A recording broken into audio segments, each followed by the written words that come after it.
وہ میرے ایک دوست ہیں، ان کا نام ہے علی اکبر بھمن.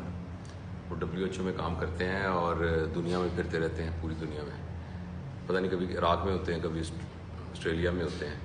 تو ان کا رات کو 1:30 بجے مجھے ایک میسج آیا، ہمارے وہ واٹس ایپ گروپ کے اوپر کنورسیشن ہو رہی تھی کہ جاوید بھائی امید کے بارے میں کوئی سوچ کے نا تو ایک ویڈیو بنائی.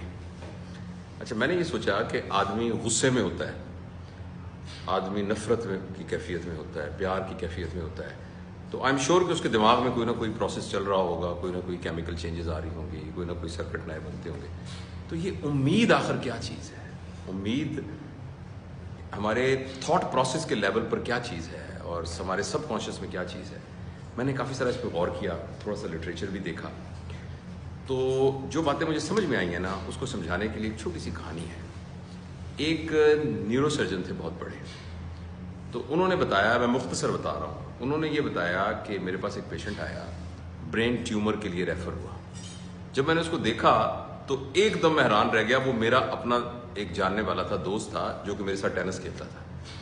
اور میں نے اس کو آج تک نہیں بتایا تھا کہ میں نیورو سرجن ہوں. کلب میں ہم اکٹھے کھیلتے تھے، وی ور ٹینس پارٹنرز. تو وہ دیکھ کے مجھے حیران ہو گیا کہ یار تم نے کبھی بتایا نہیں. تو میں نے اس کو دیکھا تو میرا اس کے ساتھ ایک تعلق بھی تھا. جب ڈائگنوز کیا تو پتہ لگا اس کا ایک برین ٹیومر ہے. خیر وہ سارے پروسیس سے گزر کے تو میں نے اس کا آپریشن کر دیا. آپریشن اس کا ٹھیک ہو گیا. ہماری دوستی اور پکی ہو گئی. جو میرا ایک پروفیشنل ریلیشن تھا وہ اپنی جگہ پہ تھا. وہ مجھے پوچھتا تھا کہ یار میں ٹھیک ہو جاؤں گا؟ تو میں نے اسے کہا ٹھیک ہو جاؤ گے. کہتا وہ کچھ عرصے کے بعد پھر اس کو دوبارہ ریکرنس ہوئی برین کے اندر. جب ریکرنس ہوئی تو پھر اس نے مجھ سے پوچھا کہ یار میں ٹھیک ہو جاؤں گا؟ تو میں نے کہا یار انشاءاللہ ٹھیک ہو جاؤ گے. نہیں انشاءاللہ تو پھر میں کہہ رہا ہوں کہ ٹھیک ہو جاؤ گے. تو انہوں نے کہا کہ ہم نے جب علاج کیا پتہ لگا تو انہوں نے کہا جی اس کی ری سرجری کرنی پڑے گی. تو وہ بڑی ٹیکنیکلی بڑی مشکل سرجری تھی. میں نے وہ سرجری بھی اس کی کر دی. تو پھر مجھے پوچھا یار مجھے سچ بتاؤ میں ٹھیک ہو جاؤں گا؟ میں نے کہا ہاں یار تو ہو جاؤ گے.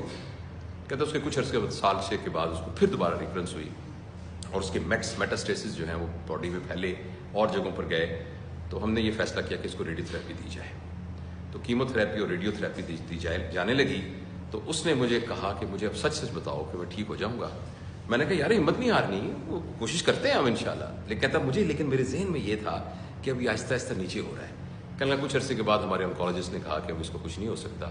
اس کے اسفنٹر پرابلم ہو گیا، پیشاب کی نالی ڈالنی پڑ گئی اور مسائل، اسپیچ کا مسئلہ ہونا شروع ہو گیا.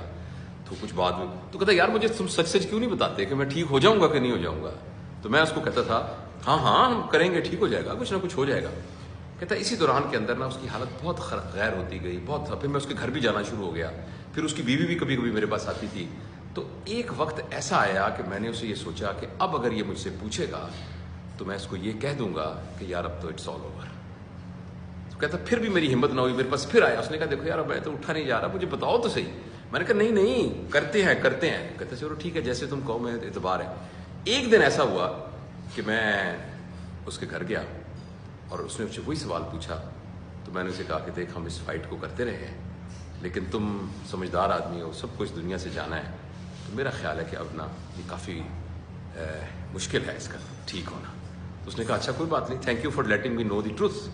کہتا میں گھر آ گیا مگر میری طبیعت اتنی بوجھل تھی، میں کھانا کھا کے لیٹنے لگا تو میری پھر طبیعت بڑی بوجھل تھی. تو میں نے ایسی دوبارہ اس کو تسلی دینے کے لیے فون کیا. تو میں نے اس کی بیوی نے فون اٹھایا. تو میں نے کہا میری سے بات کرو. اس نے کہا تو آپ کے جانے کے 5 منٹ کے بعد مر گیا، فوت ہو گیا. تو اس نے اپنی کتاب میں یہ لکھا ہے کہ جو امید کی جو تار تھی نا وہ میرے ہاتھ میں پکڑی ہوئی تھی اور وہ تار اس کو زندہ رکھی ہوئی تھی. اور جب تک میں اس کو کہتا رہا کچھ نہیں ہوتا تو اس کی اندر کی انرجیز جو تھیں وہ اتنی اسٹرانگ تھیں کہ وہ اس کے پورے میٹابولزم کو اور اس کے سسٹم کو کھینچتی رہی باوجود اس کی بیماری کے. جو ہی میں نے وہ تار کاٹی امید کی تو اندر سے کوئی کنیکشن کٹا اور اس کے 15 منٹ کے بعد وہ فوت ہو گیا. بیمار تو وہ تھا ہی خیر. تو اب اس کے پیچھے کیا فینومینا ہے؟ میرا نہیں خیال کہ میں اس کی کوئی پیرا سائیکالوجی وہ ڈسکس کروں، لیکن اس واقعے نے مجھے بہت موو کیا اور یہ بتایا کہ امید وہ طاقت ہے جو ہمارے اندر ایک موٹیویشن، ایک جذبہ اور گرے ہوئے کو بھی یہ امید یعنی یہ اس کو حوصلہ دیتی رہتی ہے، یہ قوت کہ وہ اٹھ کے کھڑا ہو سکتا ہے. تو اس لیے ہمیں اپنے لیے بھی اور اپنے پورے انوائرمنٹ کے اندر امید کو کبھی لوز نہیں کرنا چاہیے. اور اگر آپ نیٹ پہ لکھیں نا تو دیر از اے ماڈل.